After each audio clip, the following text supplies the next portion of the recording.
Hey everybody, it's Rob here. I've been playing an early access version of Diablo 4 Vessel of Hatred. And I played a ton of Spiritborn and also a little bit of Barb, and blasted all the way to 100 and cleared the highest content in the game. In this video, I want to show you an overview of all the things to expect, and I've been playing a ton of different builds here on this amazing new class, the Spiritborn. We also have new endgame activities and so much more. So let's log in here. So we're in the Kurast Bazaar here in the new area Nahantu. This is what it looks like in game. And there is a couple of things that you can see right away. We have the Rise of Khazran. This is the Dark Citadel located right in the middle here. We have the Den here. This is gonna show you where all the mercenaries are and where you can hire them. I'm on the Spiritborn right now. We have blasted all the way to Paragon level 300. So this is how it looks like. We have all the skill points unlocked. So you guys can see here 71 skill points in fact. And we have the Paragons, 328 Paragon points we have here. We are also in Torment 4. I can very comfortable farm this. I'm going to show you a lot of examples here. But in general, guys, the game has become a lot harder. Pit has become a lot harder, and also the different world tiers have become a lot harder. I can show this to you here at the beginning. So we can head over to the Saragar city here in a second. You can see right away the seasonal theme is also active. I've done the Realm Walker a lot as well, and it seems very rewarding. And it's been going on, like they said in the developer talk, like all the time basically. So right now here is one going, and with this 9 minutes run out, there is a new seasonal theme starting right away here. So we're gonna head over to Saragar. I'm playing a very cool build. The build guide of this I'm going to release very soon. So you can see here I cleared pretty much all the way up to Pit 113. And I'm very comfortable like speed running 100s with this build. You guys can see me here. Like this is basically the build in action. You can see we have the Subo map hack or map feature enabled. And we are playing an Eagle/Jaguar combination here. Absolutely destroying. This is basically one of the hardest contents in the game, and trust me, Pit 100 is gonna be a big milestone to hit for many classes. And I think the Spiritborn, in terms of power level, I've only played a bit Barb, but I've talked to other people. I've talked to Mekuna on the sword. I've talked to a lot of other top players on other classes. It seems like the Spiritborn, at least with the current build combination that we have here, is definitely on the very strong side of things, because it is the new class and it is the newcomer here, and it is completely destroying everything. We have Vortex here to pull out, to pull in all the enemies, and basically can destroy it with our Jaguar here that we reset. So we can basically speed farm Pit 100, and everything in Torment 4 also falls down very easily. I like how mobile the class is. Like with Spiritborn, you can really like move away around. You can see me here leaping in and out of combat with the Jaguar here at all times. I also have like very focused damage. I think in general Spiritborn has very, very good single target damage, and it also has very good movement speeds that feel very, very smooth to play. So this is a cool build, and I'm gonna have a detailed build guide on this very, very soon.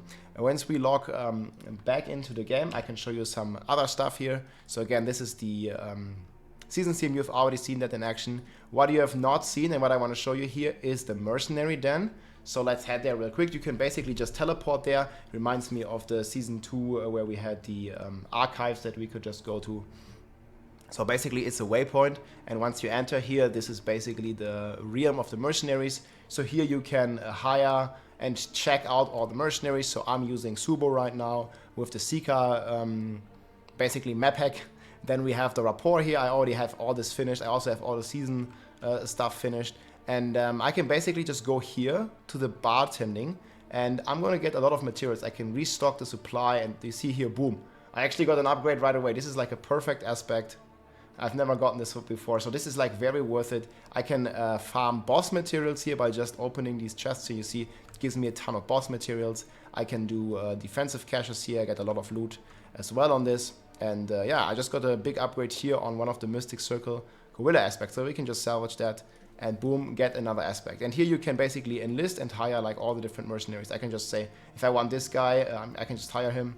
And then, I don't know, I want this guy as a re-enlistment. As a reinforcement, I can just hire her.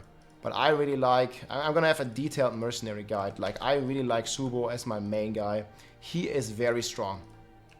So we've been blasting all the way to Paragon 300. It took me quite a while, but there was also some bugs in this version that will be fixed for the live game that allowed me to get Paragon 300 a bit easier than it would be on the live game. But I've basically reconfirmed all the XP numbers, and I'm going to link that video below. I already have a full video and a spreadsheet showing you the XP required for every level. But yeah, in the last level you need about 1 billion, 1.1 billion XP.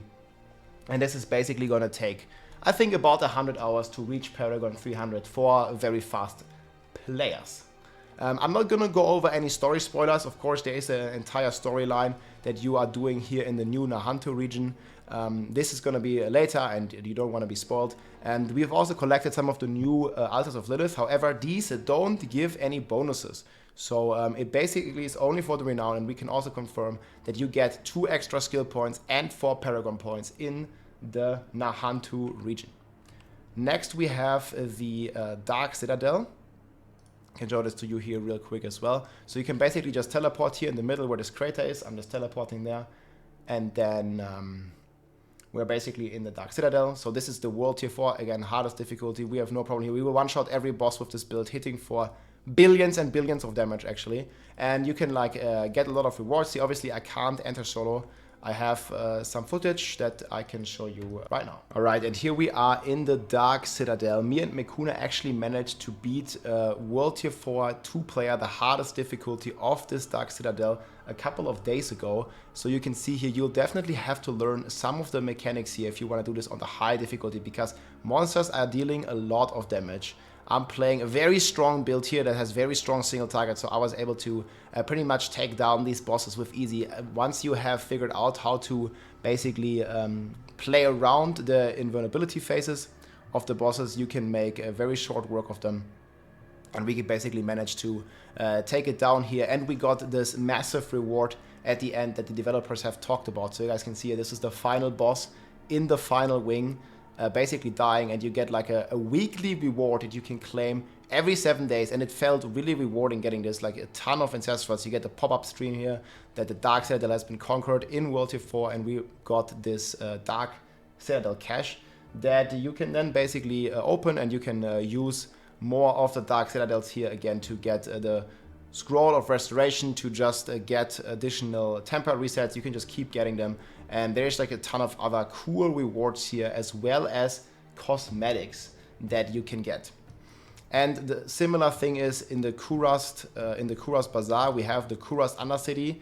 This is the second new end game. Again, we're gonna have, or I'm gonna have detailed videos showing you the end game activities in detail.